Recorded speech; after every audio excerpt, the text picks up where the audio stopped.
of testimony. We're going to look forward a little bit here. Jamar Pinckney Sr. is going to be on the stand on Monday, and here he is describing what he did when his son asked for forgiveness. Take a listen to this. He kneeled down in front of me on his knee, started crying. And, what did he say? Said, "Daddy, I'm sorry. Can you forgive me?" Is that what he also said at 3 o'clock in the morning when he talked to you? Yes. What was your response? At that time, I didn't respond. But Corbett, I think what a lot of people are taking issue to, and they see him in the courtroom right now, your client seems really stoic. Now, everybody's different. People act in different ways.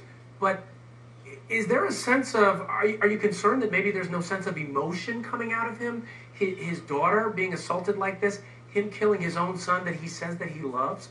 Wouldn't we normally expect to see more emotion? Well, as an attorney, if I could, hire somebody out of central casting to give an emotional set of testimony that might help their case, I certainly wouldn't have picked Jamar Pinckney Sr. But again, first of all, he's on some medications as a result of the psychological impact of the events that okay, that he that's important took. to know. Okay. But also, it's important to know that he is not the same person, and we explained this to the jury, that he is not the same person in court as he was last year prior to this happening. He was a person who was full of life. He was the smartest guy in one of the best high schools in Detroit. He had friends that he had great relationships with. He had good relationships with his child, with his children, with the women that he had relationships with, both of whom have already testified. He was a person who was alive. And I think very much something died in Jamar Pinckney Sr. And from the moment I met him, about 2 hours after the events occurred, I went to the police station and I talked to him. I got a call right away. And from that moment, he was really very affectless. And yes, if somehow we could have healed him psychologically and we could have gotten him to a point where he could deal with this and he could emote, then he would have made a better witness. He would have made a better defendant sitting in court. But just like we got to deal with the facts, we got to deal with the defendants. We don't pick them out of central casting, and nobody knows how a person's going to react. And I think shutting down emotionally, people shut down emotionally with far less tragic events occurring in their lives. You're right, we do. Than Jamar Pinckney Sr. experienced. We do see it, and everybody's got a different way of responding to different things that happen in their life. Now, Corbett, I want our audience to get to know you a little bit. We're watching you right there every day in that courtroom.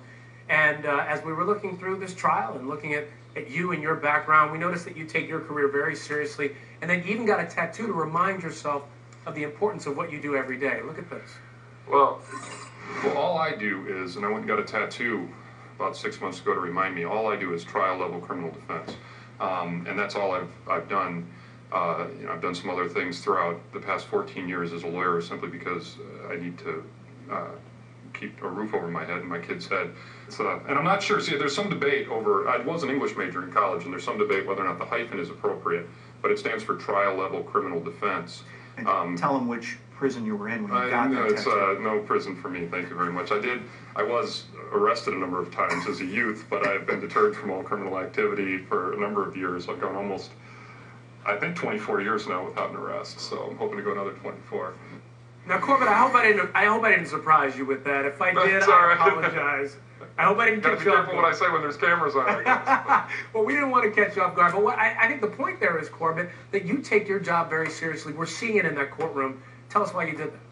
Well, we're involved.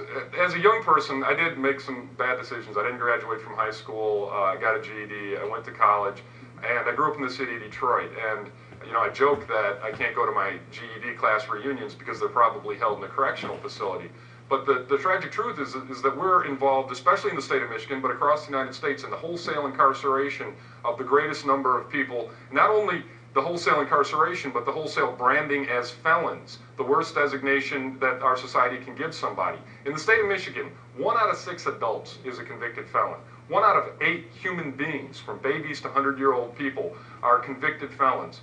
200 years ago, the felony, to call somebody a felon was so bad that they would execute them 200-300 years ago. Right.